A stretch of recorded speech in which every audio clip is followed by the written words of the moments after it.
The Tale of Jemima Puddle-Duck. What a funny sight it is to see a brood of ducklings with a hen. Listen to the story of Jemima Puddle-Duck, who was annoyed because the farmer's wife would not let her hatch her own eggs. Her sister-in-law, Mrs. Rebecca Puddle-Duck, was perfectly willing to leave the hatching to someone else. I have not the patience to sit on a nest for 28 days, and no more have you, Jemima. You would let them go cold. You know you would. I wish to hatch my own eggs. I will hatch them all by myself, quacked Jemima Puddle-Duck. She tried to hide her eggs, but they were always found and carried off. Jemima Puddle-Duck became quite desperate. She determined to make a nest right away from the farm. She set off on a fine spring afternoon along the cart road that leads over the hill. She was wearing a shawl and a poke bonnet. When she reached the top of the hill, she saw a wood in the distance. She thought that it looked a safe, quiet spot. Jemima Puddle-Duck was not much in the habit of flying. She ran downhill a few yards, flapping her shawl, and then she jumped off into the air. She flew beautifully when she had got a good start. She skimmed along over the tree tops until she saw an open place in the middle of the wood, where the trees and brushwood had been cleared. Jemima alighted rather heavily and began to waddle about in search of a convenient dry nesting place. She rather fancied a tree stump among some tall foxgloves, but seated upon the stump, she was startled to find an elegantly dressed gentleman reading a newspaper. He had black prickle ears and sandy-colored whiskers. "Quack!" said Jemima Puddle-Duck, with her head and her bonnet on one side. "Quack!" The gentleman raised his eyes above his newspaper and looked curiously at Jemima. "Madam, have you lost your way?" he said. He had a long bushy tail which he was sitting upon, as the stump was somewhat damp. Jemima thought him mildly civil and handsome. She explained that she had not lost her way, but that she was trying to find a convenient dry nesting place. "Ah, is that so?" "Indeed," said the gentleman with sandy whiskers, looking curiously at Jemima. He folded up the newspaper and put it in his coat tail pocket. Jemima complained of the superfluous hen. "Indeed, how interesting. I wish I could meet with that fowl. I would teach it to mind its own business. But as to a nest, there is no difficulty. I have a sack full of feathers in my woodshed." "No, my dear madam, you will be in nobody's way. You may sit there as long as you like," said the bushy, long-tailed gentleman. He led the way to a very retired, dismal-looking house amongst the foxgloves. It was built of faggots and turfs, and there were two broken pails, one on top of another, by way of a chimney. "This is my summer residence. You would not find my earth, my winter house, so convenient," said the hospitable gentleman. There was a tumble-down shed at the back of the house made of old soap boxes. The gentleman opened the door and showed Jemima in. The shed was almost quite full of feathers. It was almost suffocating, but it was comfortable and very soft. Jemima Puddle-Duck was rather surprised to find such a vast quantity of feathers, but it was very comfortable, and she made a nest without any trouble at all.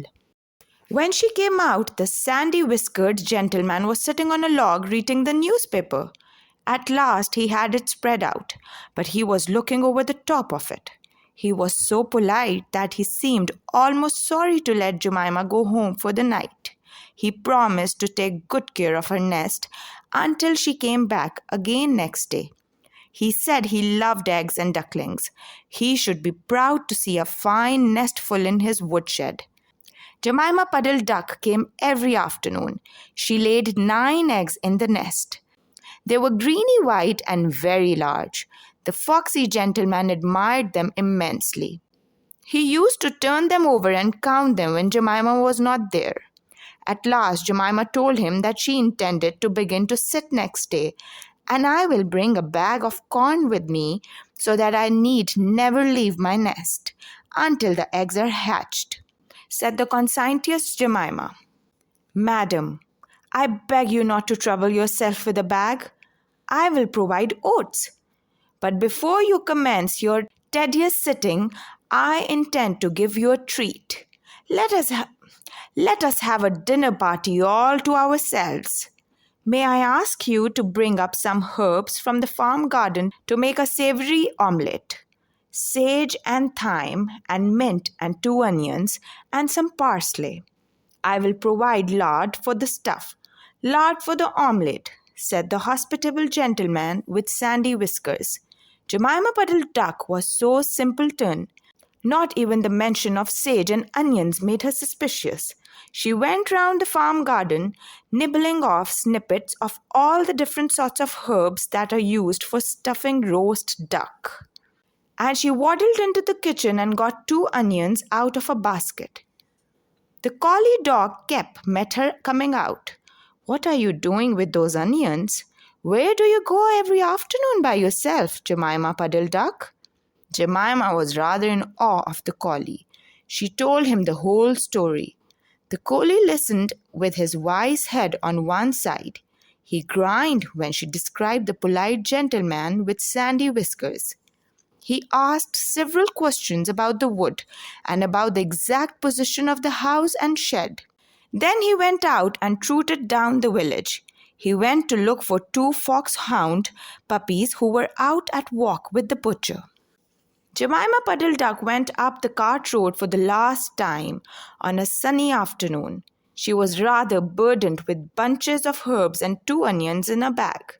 She flew over the wood and alighted opposite the house of the bushy, long-tailed gentleman. He was sitting on a log. He sniffed the air and kept glancing uneasily round the wood. When Jemima alighted, he quite jumped. Come into the house as soon as you have looked at your eggs. Give me the herbs for the omelette. Be sharp.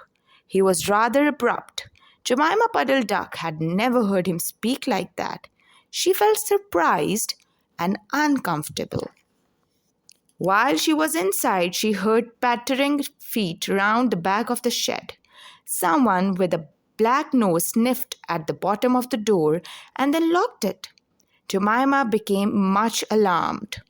A moment afterwards, there were most awful noises: barking, baying, growls and howls, squealing and groans, and nothing more was ever seen of that foxy whiskered gentleman. Presently, Kep opened the door of the shed and let out Jemima Puddle-Duck.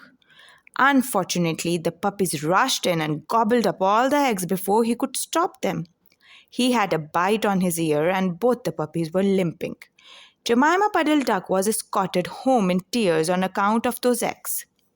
She laid some more in June, and she was permitted to keep them herself. But only 4 of them hatched. Jemima Puddle-Duck said that it was because of her nerves, but she had always been a bad sitter. If you like my videos, don't forget to like and subscribe.